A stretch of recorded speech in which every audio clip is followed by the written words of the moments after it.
I titled this particular message for the day, God's Favor. God's Favor. Do you really want it? And as usual, I will start off with way back when. There was at one time, brethren, during the mid-1950s, I remember that I wanted to become a Cub Scout, and later on I wanted to become a Boy Scout. But you know, neither one of those things happened. Some of you may have been members of these groups at one time or the other, I don't know. But neither one of those things happened. I was about the age of, if I remember correctly, about 7 or 8 years of age. And I remember that I wanted to be part of something that was good, even at age 7 or 8. I wanted to be part of something that would help do things, whatever that was. And the only thing back then I could remember was Cub Scouts, Boy Scouts. I think the girls had the Girl Scouts and so forth. I wanted to do such things as go camping and have friends of that like manner that enjoyed it also. But I didn't have that many that were doing things like that.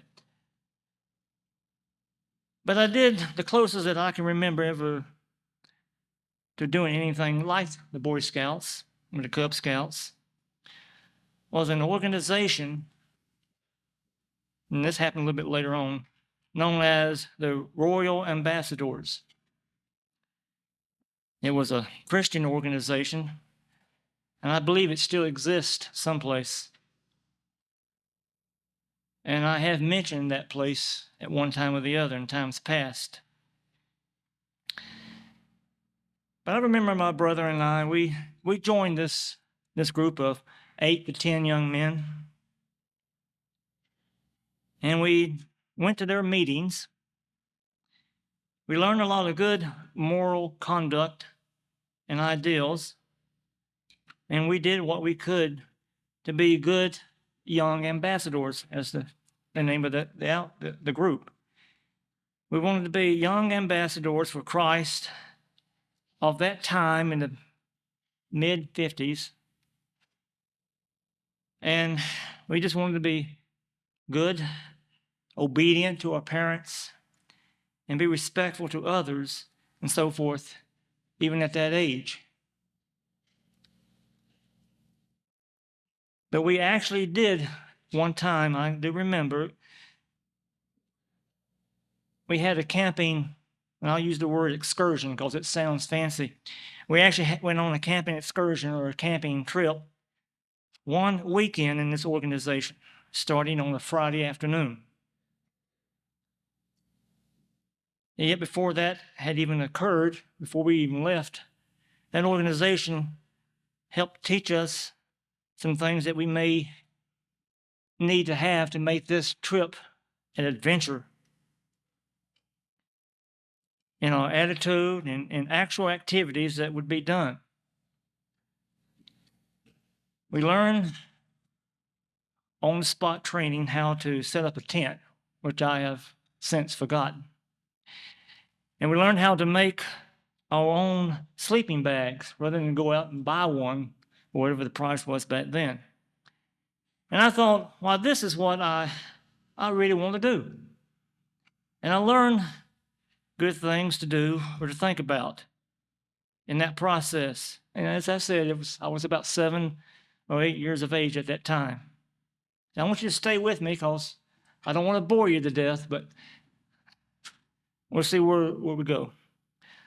And though that weekend seemed like it started to be like a rainy one on that, I think it was that Friday evening, at one point it became a situation that it was a touch and go situation. What are we going to do? Is it going to rain? Are we going to have to forget all this and go back home? Well, it turned out that what little rain we got didn't last. The sun came out, and it began to be a very rewarding weekend. We set up our tents. We placed our homemade sleeping bags, threw them in the tents. And as that sun began to come out more and more, I remember we even played that Saturday afternoon some softball. Then that Saturday night came. We had a big campfire, roasting marshmallows and burning hot dogs that could have been a sacrifice to Modoc. We sung a lot of campfire songs. We were taught moral and spiritual lessons by two of our Royal Ambassador coaches. And it was a fun trip. Never had done that before. But later, as we went to bed, I remember that the ground was a little damp and it was a little rocky. We didn't have no cushions to sit. It was just flat tent. And it was rocky. And it became an adventure, brethren. One that I felt would never end. That was the longest night of tossing and turning. Kind of remind me of Opie Taylor on Andy Griffith Show when he slept between two chairs. That's adventure sleeping. Yeah. Well, that was a moment in time, brethren, that had its good times and its bad moments. And it was that time that I have been able to recall as if it was a few weeks ago, though it really has been over 60 years ago. My, how time has flown by.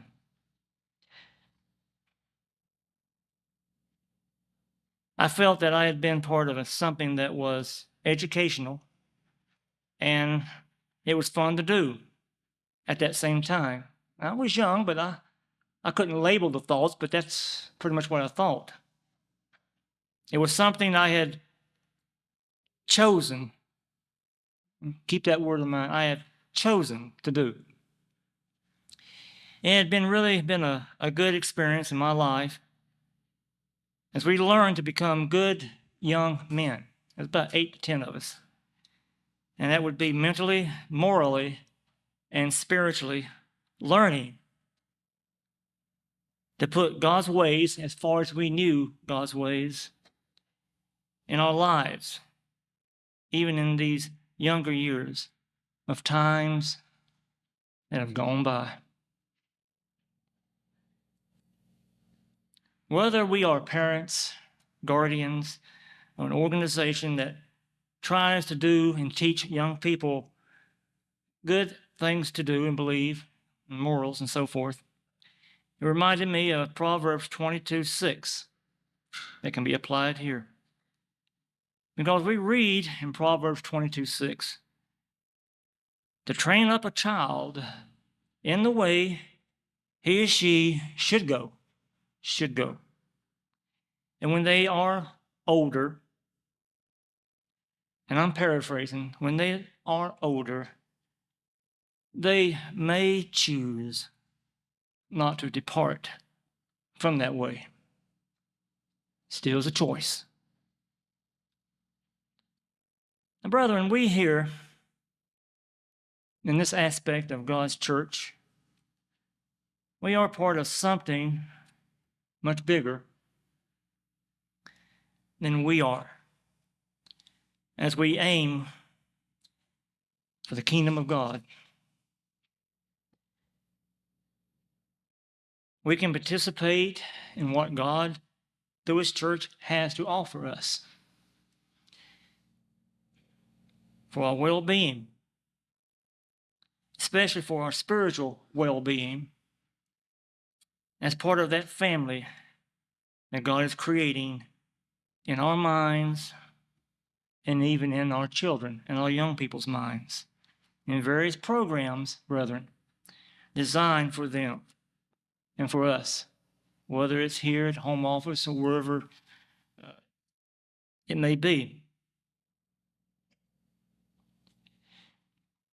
And in time, as we become part of that eternal family of God, that spiritual family, we are aiming for every day of our lives, we will assist Christ in teaching many people the truths of God and his plan for mankind.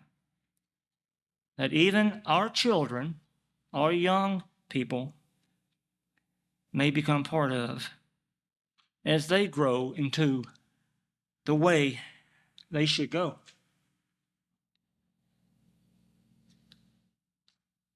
Will they choose to follow this way or not?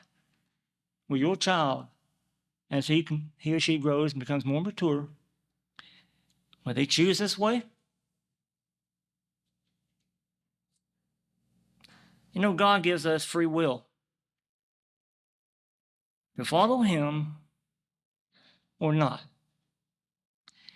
And even with the clear signs of the results of obedience or of disobedience are there, God said, you obey me, blessings will come. You don't obey me, then you'll be cursed at one time in one way or the other.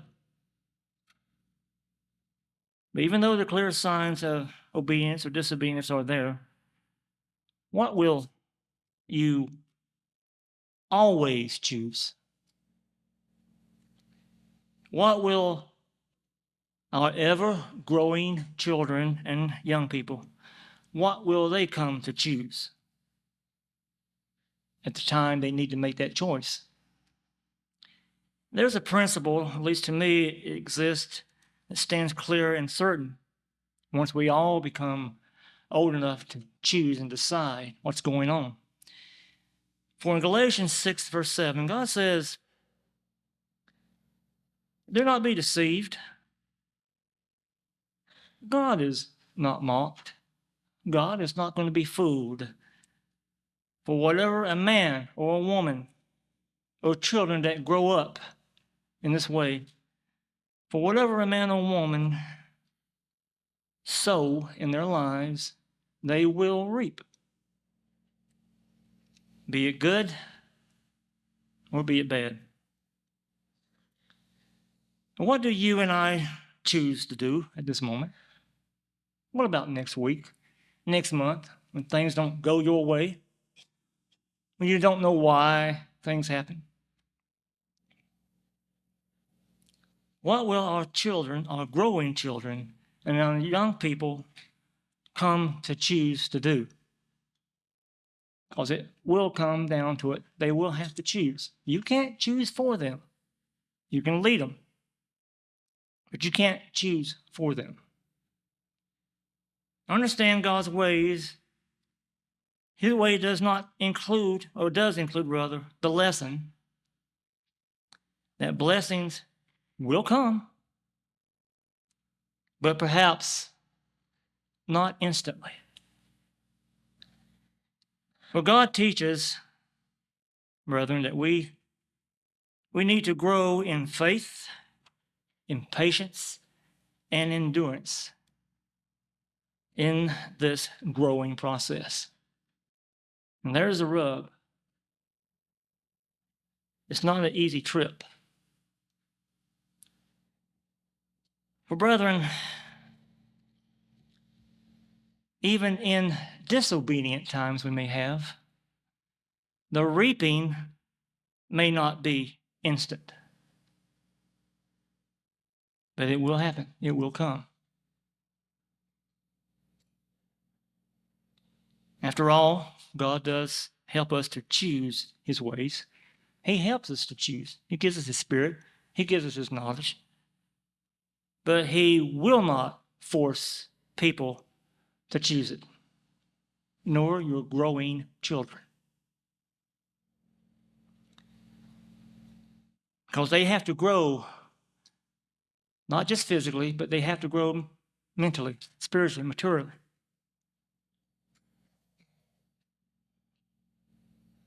They have to be taught morals. They have to be taught sometimes the path less taken by so many people. But they must be taught God's ways sooner or later by whatever means. but they will have to choose as they continue this path or not.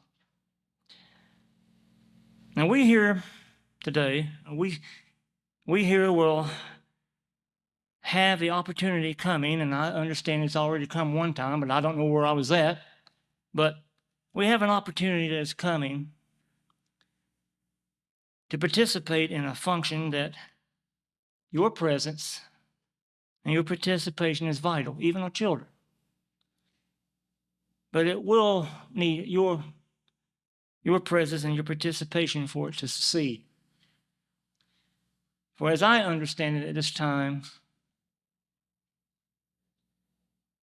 after a certain sermon is given, maybe not every week, but after a certain message is given, we will have the opportunity to talk about it, to discuss amongst us what we have just heard. Might be a little break there, and then we'll come back. And we'll talk about it, the pros and the cons and the whats and the whers and how comes and whatever.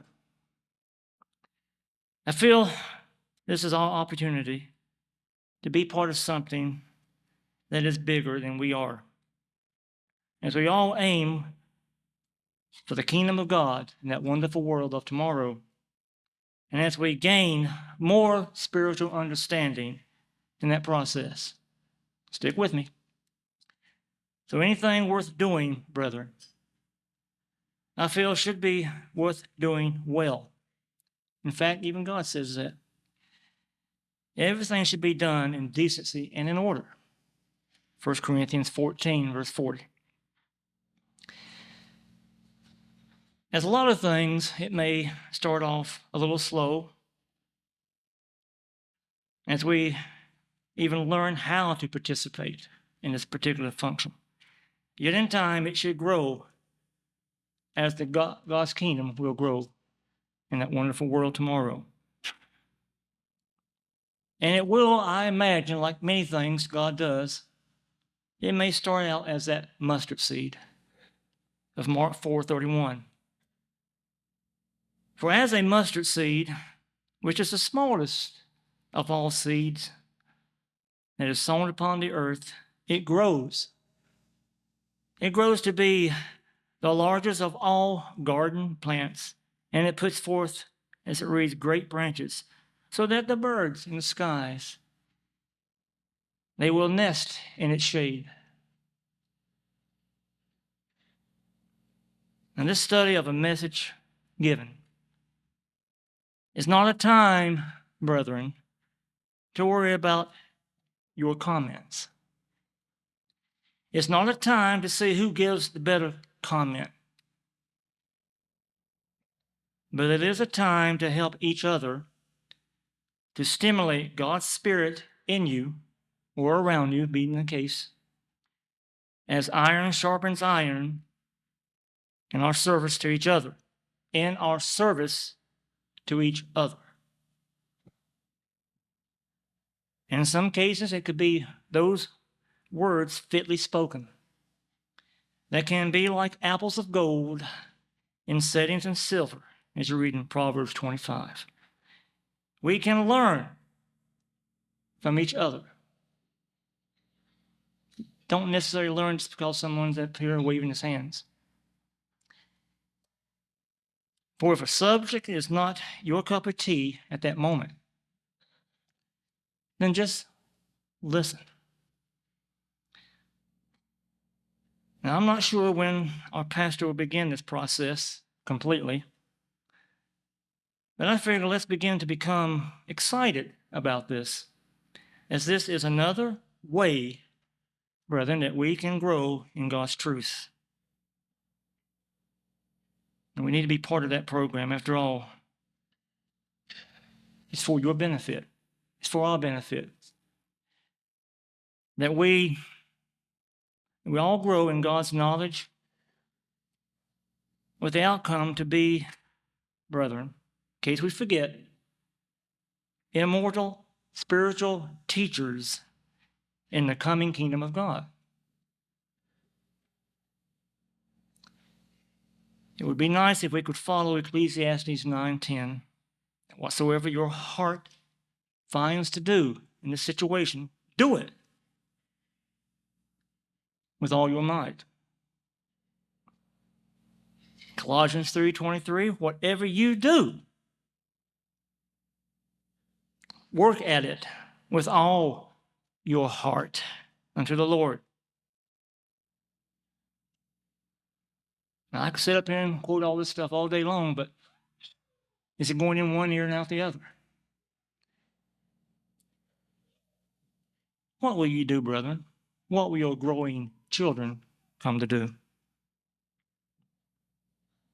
If you put effort into it in this program, brethren, you will grow in God's favor, as we read in 2 Peter 3:18. For friends, when it's all said and done, isn't that what we really want?